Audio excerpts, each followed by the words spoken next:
Radio City podcast. Radio City Wrong Story by Radio City RJ Sid. FM అంటే radio city 91.1. నేను said welcome to another episode of radio city wrong story. అటు Hollywood, Bollywood, Kollywood, Tollywood అన్ని వుడ్ల story సినిమాలు తీసుకుని వాటికి crazy wrong స్టోరీలు ఇచ్చు నీకు అతి ప్రీతిపాత్రమైన అన్లిమిటెడ్ ఎంటర్టైన్మెంట్ ఇచ్చుడే నా పని.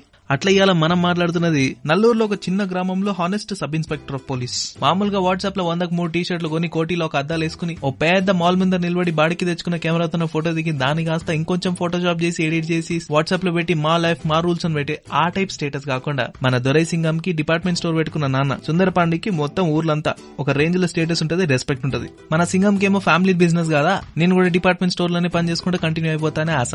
నాయననేమో బిర్యానీ చేసుకుని పులిహోర తిన్నట్టు ఇదే మాసరా నా మాటిని పోలీస్ అయిపోయిన ఫోర్స్ చేస్తే మీ పెద్దోళ్ళు ఉన్నారే మా పిల్లల ప్రేమలు అసార్థం చేసుకోవాలని చెప్పి ఎట్లానా చేసి తండ్రి కోసం తండ్రి మాట జవదాటని పుత్రుడిగా పోలీస్ అవుతాడు. ఊక మాట వరుసకి ఇష్టం లేకుండా జాయిన్ అయినట్టు ఉంటాడు గానీ పని అంటే ఫస్ట్ బెంచ్ లో కూర్చున్న పిల్లగాడు అసైన్మెంట్ అడిగినంత సిన్సియారిటీ. నీళ్ళల్లో ఉంటది హంస, మన ఇద్దరి మధ్యలో ఉండకూడదు హింస అనుకుంటా. ఊర్లో ఉన్న ఏ గొడవ పోలీస్ స్టేషన్ కి వచ్చినా గానీ తానే కూర్చొని పంచాయతీ పెట్టి వాళ్ళిద్దరి మధ్యలో మాటని నాన్ వైలెన్స్ తోనే అహింసతోనే సాల్వ్ చేసి వాళ్ళిద్దరిని ఫ్రెండ్స్ చేపించి అహింసతోనే సాల్వ్ చేసి పంపించేటోడు.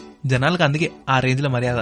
చెట్టు పెట్టి నీళ్లు వస్తే ఫ్లవర్ వస్తుంది, సినిమా స్టార్ట్ ఇంతసేపు అయిన తర్వాత హీరో కంటూ ఒక లవర్ వస్తుంది కాదా, ఆ టైం రానే వచ్చింటది. చెన్నైలో ఒక పెద్ద industrialist Mahalingam at the same time Facebook లో మ్యూచువల్ ఫ్రెండ్ లా కాకుండా మన సింగం యొక్క డాడీకి బెస్ట్ ఫ్రెండ్ అయింటాడు ఒక కాలంలో. పండగ కదా అని చెప్పి ఊరికొస్తాడు తన ఇద్దరు డాటర్స్ తోన. వాళ్ళలో ఒకరైన కావ్య మన సింగం కి దిల్కా దడకన్ కాబోతుంది నెక్స్ట్. ఈ విషయం పాపం సింగం కి తెలియదు కదా, తనంతకు తన పని అయింది తానైందని ఉంటాడు. సినిమాలో ఫన్ క్రియేట్ చేయాలంటే ఒకటి హీరో కన్నా హీరోయిన్ కన్నా టూ మచ్ ఎక్స్ట్రోవర్ట్ దయ్యం పట్టించాలి. కావ్యకు కూడా అదే ఉంటది. తన కజిన్స్ కి ప్రాంక్ చేయాలని చెప్పి పులి వేషం వేసుకుని ఊరంతా తిరుగుతుంటే మన సింగం కాస్త పట్టుకొని దడేలు అని ఒకటి ఇస్తాడు. అర్రే పులి వేషంలో ఉన్నదో ఎవరో పోకిరు కాదు ఆడపిల్ల అని చెప్పేసి అప్పటికప్పుడే సారీ చెప్పడంతో నాని కాకపోయినా సింగం ఇంత జెంటిల్మెన్ లెక్కున్నాడు కదా అని చెప్పి ప్రేమలో పడిపోతుంది. వన్ ఫైన్ డే కావ్య ఈ విషయం అంతా చెప్తే ముందు కొంచెం ఫస్ట్ టైం మైక్రో కాపీలు పెట్టి చిట్లు పెడుతున్న స్టూడెంట్ లెక్క భయపడతాడు కానీ దాని తర్వాత అలవాటైపోయి ఓకే చెప్పేస్తాడు అనుకో.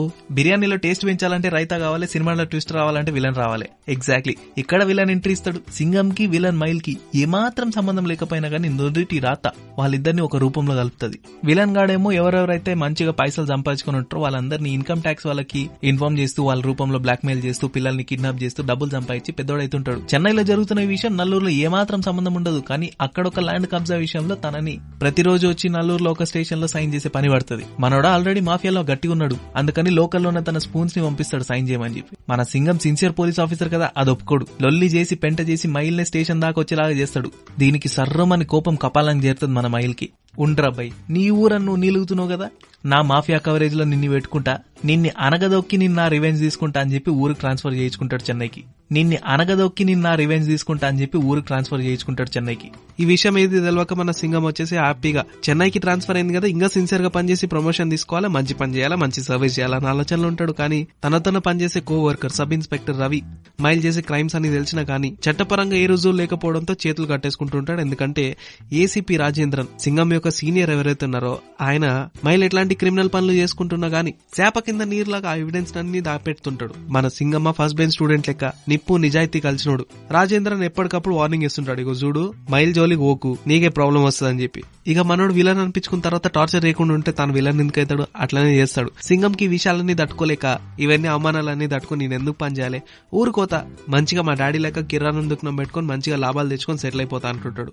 కానీ కావ్యనేమో ఎగ్జామ్ కు ఒక రోజు ముందు ప్రిపేర్ చేసే ఫ్రెండ్ లెక్క మంచి అడ్వైజ్ ఇచ్చి ఆపేస్తుంది. ఇవన్నిటిని నువ్వు తిరగబడాలని చెప్పి డబుల్ ఎనర్జీ ఇస్తే మనోడు ఎప్పుడు అస్సలైన సింగం అవుతాడు. మైల్ గుట్టులన్నీ బయటికి తీస్తుంటాడు. కానీ ఇవన్నీ దాక్కుంటూ ఉంటున్నాయి కాబట్టి తన బ్రదర్ వైకుంఠం ని ఫేక్ కేసులో ఇరికిస్తాడు. పొగిడిస్తే ఎలకలు బయటకు వచ్చినట్టు రాజేంద్రన్ బయటకు వచ్చి ఈ విషయాన్ని డిఫెండ్ చేయడానికి ట్రై చేస్తాడు. అప్పుడు అందరి ముందట అవమానం చేసి పక్క పంపించేస్తే తాను కూడా సైలెంట్ అయిపోతాడు. ఇది ఇట్లా కాదురా అని చెప్పేసి అడ్డదారులు పట్టుకుంటాడు మన మైలు. యాజ్ యూజువల్ గా తన అలవాటు ప్రకారమే దివ్యాని కిడ్నాప్ చేసి రాన్సమ్ కోసం అడుగుతుంటాడు. సింగం తనని అన్ఎక్స్పెక్టెడ్ గా హోమ్ మినిస్టర్ రామనాథన్ హెల్ప్ తో దివ్యాని కిడ్నాప్ నుంచి కాపాడతాడు. చింతపాడు తిన్నాక పులుపు ఉండకపోతుందా, మంచి పని చేసిన తర్వాత రివార్డులు రాకుండా ఉంటాయా, అట్లనే అవుతుంది. మనోడు అసిస్టెంట్ కమిషనర్ ఆఫ్ పోలీస్ అయిపోతాడు యాంటీ కిడ్నాపింగ్ టాస్క్ ఫోర్స్ కి. చేసిన తప్పు తెలుసుకుని మన రాజేందర్ కూడా సింగం సైడే చేరిపోతాడు మంచితనం కోసం. అందరూ కలిసి ఒక్కటిగా చేరి మైల్ ని ఫైట్ చేద్దాం అనుకున్న లోపట మైల్ ఏమో సింగం ఫ్యామిలీని టార్గెట్ చేస్తుంటాడు. ఒక పక్క కావ్యని షూట్ చేయడం, ఇంకో పక్క రవిని అటాక్ చేయడం చంపడానికి. ఇక ఇట్లా కాదు ఈయన ఒకేసారి చంపేద్దాం, ఎన్కౌంటర్ చేసేద్దాం అనే ప్లాన్ లో పోతుంటే మైల్ ఏమో తనని కన్ఫ్యూజ్ చేసి హోమ్ మినిస్టర్ డాటర్ ని కిడ్నాప్ చేస్తా అని చెప్పి అటు ఇటు డైవర్ట్ చేసి హోమ్ మినిస్టర్ డాటర్ ని కిడ్నాప్ చేస్తాడు. కానీ అసలుకి కిడ్నాప్ చేసేది కర్ణాటక హోమ్ మినిస్టర్ డాటర్ ని. అరే ఇదెక్కడ బాధ వచ్చిందా అని చెప్పి ట్రాక్ చేసుకుంటూ పోతే పాండిచేరిలో ఉంటాడు. ఇంకొద్దిసేపట్లో మైలు షిప్ ఎక్కి తప్పించుకోవాలి. ఒక్కసారి హార్బర్ దాటిందంటే మళ్ళా దొరకడు. ఎట్లయినా నేను అరాచకాన్ని అరికట్టాల. ఇక్కడ రేడియో సిటీ రాంగ్ స్టోరీలో ట్విస్ట్ ఇస్తే పిక్చర్ లోకి మన పోలీస్ డైరీ యొక్క సాయి కుమార్ గారు వస్తారు. గతంలో ఈయనలాగానే ఆయన కూడా సిన్సియర్ గా ఉంటే లేనిపోని చీప్ పాలిటిక్స్ వల్ల ఆయనను కూడా జాబ్ నుంచి వీకేసింటారు. ఇప్పుడు మంచి హోమ్ మినిస్టర్ వచ్చిందిగా, ఆయన మళ్ళీ ఈయనని పోలీస్ ఆఫీసర్ గా అపాయింట్ చేస్తాడు same anti kidnapping task force కి. ఇప్పుడు పోలీస్ అగ్ని ఉండేది కూడా పాండిచేరిలోనే. అటు సింగం ఇటు అగ్ని ఇద్దరు కలగలిసి ఒక్కసారి అటాక్ చేస్తారు. మన మైల్ని పట్టుకుంటారు, ఒక్కసారి ఎన్కౌంటర్ చేస్తారు. మన అగ్నికి మళ్ళీ పోలీస్ జాబ్ కన్ఫర్మ్ అవుతుంది. సింగం ఏమో ఏసీపీ, కావ్యతోని పెండ్లైతుంది. ఆ తర్వాత హ్యాపీలీ ఎవర్ ఆఫ్టర్. అంతే. ఇది ఆల్టీ రేడియో సిటీ రాంగ్ స్టోరీ. మళ్ళీ రేపింగ్ ఒక క్రేజీ ఎపిసోడ్ తో నీ ముందరుంటే అప్పటిదాకా నీ దగ్గర ఇట్లాంటి క్రేజీ స్టోరీలు వాటికి క్రేజీ ట్విస్ట్లు ఉన్నాయంటే @రేడియో సిటీ RJ నా ఇన్స్టాకి DM చేసి చెప్పేసి. Radio city podcast. Radio city wrong story by radio city RJ.